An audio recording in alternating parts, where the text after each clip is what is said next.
Hello friends, unique academy में आपका स्वागत है। मेरा नाम है कार्तिक और मैं आज आप सभी के लिए लेकर आया हूँ अपना इकोनॉमिक्स का नेक्स्ट लेक्चर। तो चलिए शुरू करते हैं। आज का टॉपिक है प्लानिंग, जिसे हम कहेंगे इकोनॉमिक प्लानिंग या आर्थिक नियोजन। तो देखते हैं आर्थिक नियोजन होता क्या है या प्लानिंग किसे कहते हैं। नियोजन का अगर आप सीधा सा अर्थ निकालें तो नियोजन का मतलब होता है संसाधनों का उचित समन्वय या उचित उपयोग।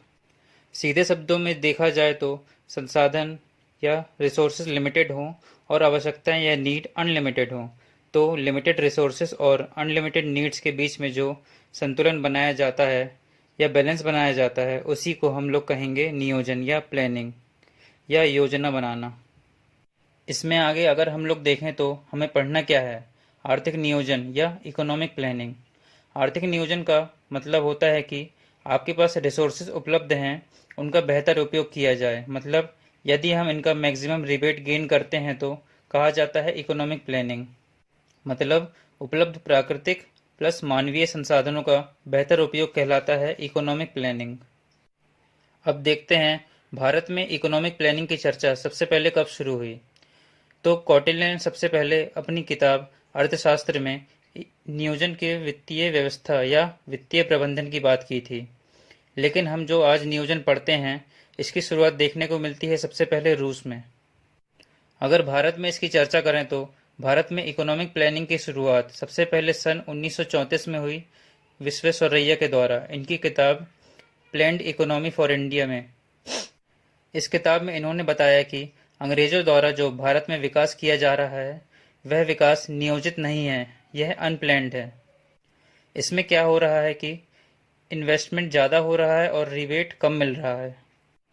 तो सबसे पहले इकोनॉमिक प्लानिंग की चर्चा किसने की भारत में? तो सन 1934 ईस्वी में विश्वेश्वरैया ने की। जब अंग्रेजों ने इनकी बात नहीं सुनी तो सन 1938 में ऑल इंडिया लेवल पर इसे उठाया गया।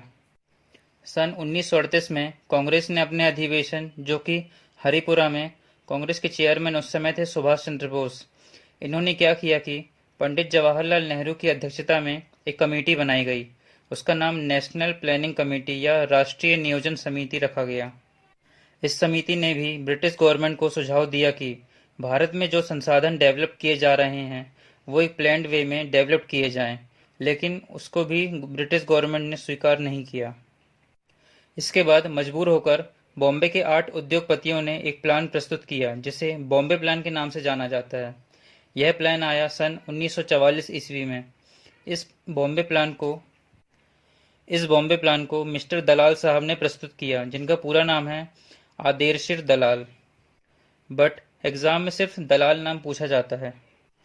तो आदेर्शिर दलाल की अध्यक्षता में 8 उद्योगपतियों ने मिलकर इस योजना को प्रस्तुत किया, जिसे आप बॉम्बे प्लान के नाम से जानते हैं।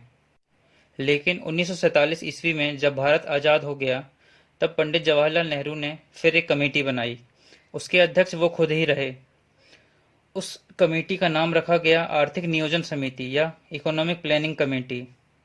इसके साथ साथ एक और कमेटी, जब अंतरिम सरकार का गठन हो चुका था, सन 1946 में एक और कमेटी बनाई गई केसी नियोगी की अध्यक्षता में।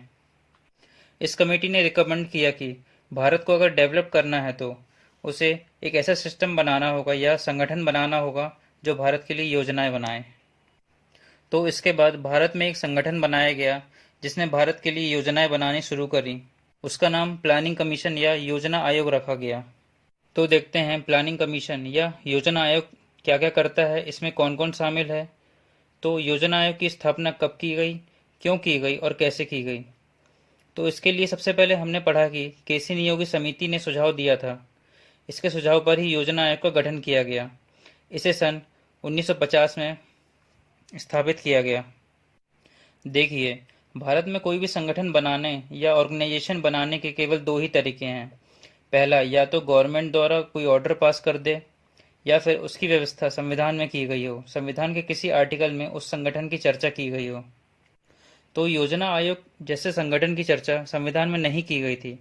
इसका गठन किया गया मंत्रिमंडल के प्रस्ताव पर।